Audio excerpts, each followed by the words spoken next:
So hello friends, welcome to the channel eth rider AK। So आज हम आपके लिए लेके आए हैं एक न्यू यूनिक हॉरर स्टोरी जो कि ना ही आपने कभी सुनी होगी और ना ही आपने कभी जानी होगी। ऐसी स्टोरी पूरी यूट्यूब पे किसी ने आज तक नहीं बनाई है। आने के हिसाब से मैंने सर्च भी किया था, ऐसी स्टोरी आपको मिलने वाली। तो प्लीज़ स्टोरी को देखिए, लास्ट तक देखिए और चैनल को सब्सक्राइब करके बेल आइकन ऑन कर दीजिए। सो चलिए चलते हैं एक पहाड़ों और धांसू वीडियो की ओर। ये कहानी है नॉर्थ कोरिया से, किंगसोंग हॉस्पिटल। काइसोंग सिटी साउथ कोरिया से करीबन 8 किलोमीटर दूर, बॉर्डर के बिल्कुल पास में वहीं पर थी एक डरावनी और मिस्टीरियस हॉस्पिटल। यहाँ पर एक पुराना 4 मंजिला हॉस्पिटल था जिसे कि जापानीज ने 1930 में बनाया था। कोरियन वॉर के टाइम 1950 से 1953 तक यहाँ पर बहुत ज़्यादा भीड़ हुआ करती थी।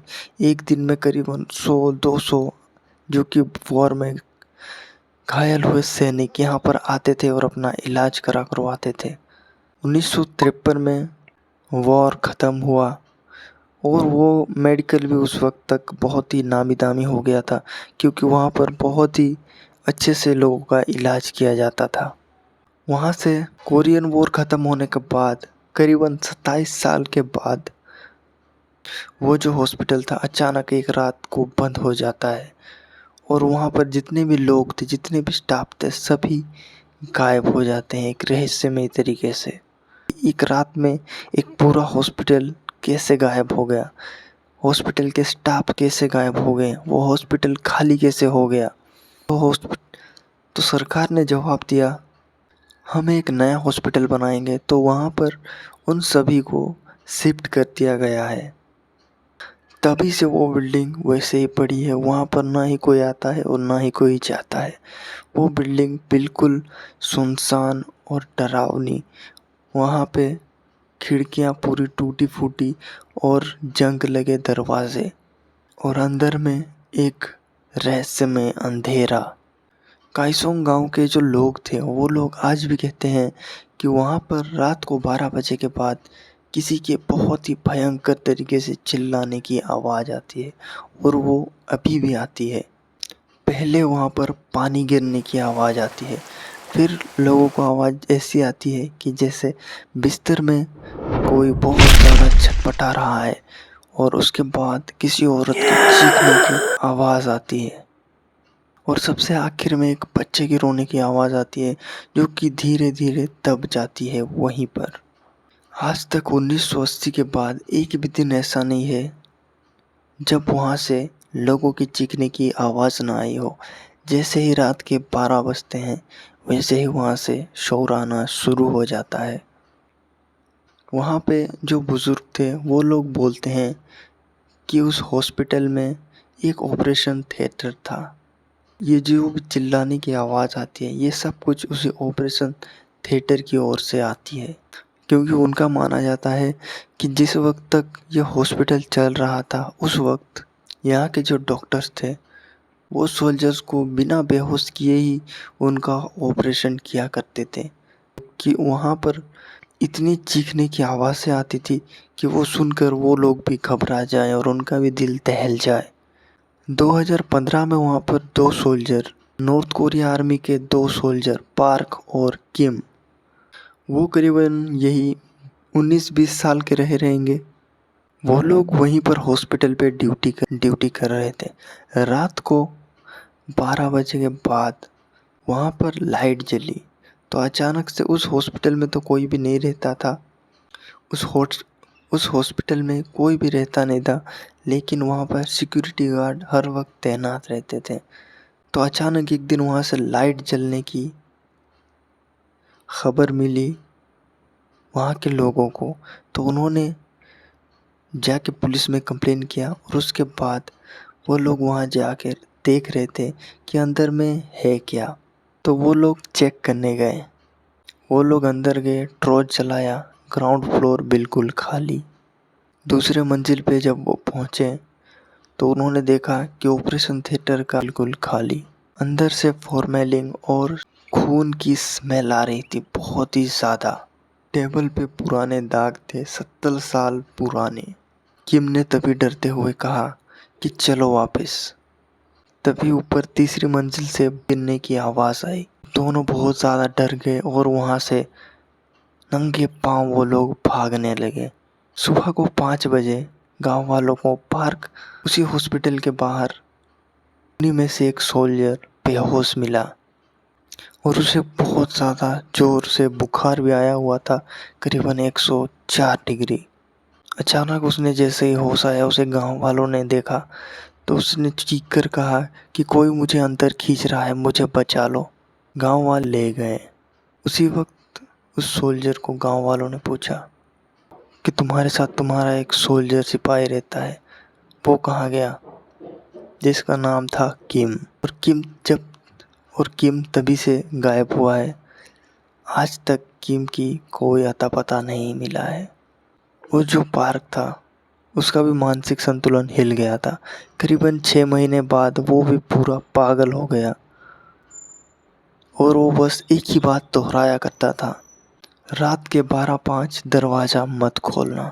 अंदर क्या हुआ था, उसी गांव का एक डिफेक्टर जब साउथ कोरिया भागा, उसने वहां पर जाके इंटरव्यू दिया 2018 में।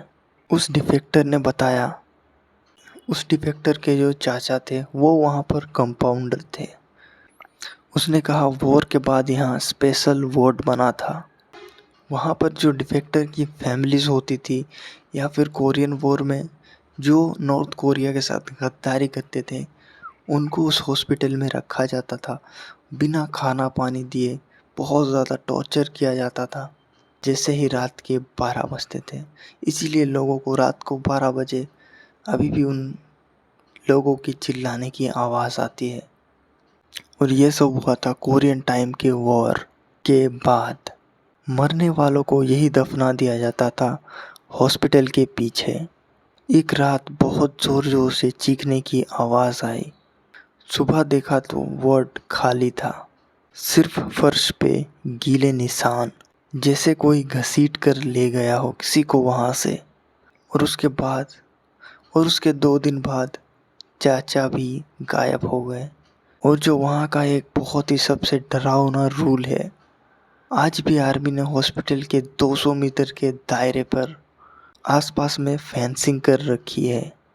बॉर्डर के आसपास से वो गांव है, वहाँ पर बहुत सारी बिल्डिंग्स भी बन चुकी हैं, लेकिन आज तक वो हॉस्पिटल खाली के खाली ही है। पर रात को वहाँ पर जो सोल्जर ड्यूटी करते हैं वो एक रूल फॉलो करते हैं। अगर रात के 12 बजे के बाद कोई तुम्हें तुम्हारा नाम लेकर भी वहाँ पर बुलाए तो भी जवाब मत देना। और जब भी तुम वहाँ पर ड्यूटी कर रहे हो पीछे मुड़कर मत देखना। आज तक करीबन 3 सोल्जर ने वहाँ पर ड्यूटी में पीछे मुड़कर देख लिया था। 2 का ट्रांसफ़र हो गया और जो एक था उसने 3 दिन बाद सुसाइड कर लिया और ख़ुद को ही गोली मार दिया। इतने लोगों को वहाँ पर मारा गया था, इतनी डिस्ट्रक्शन की गई थी कि लोग आज भी कहते हैं कि वो हॉस्पिटल खून का भूखा है और वो हर एक साल में किसी न किसी की बलि मांगता ही है। द लास्ट थिंग, 2022 में रात को 12 बजे एक साउथ कोरियन ड्रोन से वहाँ की हॉस्पिटल की तस्वीर ली गई थी। तीसरी मंजिल की एक खिड़की से पीली रोशनी आ रही थी, सो ड्रोन को जासूसों ने उसकी ओर मोड़ दिया, जैसे कि वहाँ पर दिया जल रहा हो उस तरीके की रोशनी आ रही थी।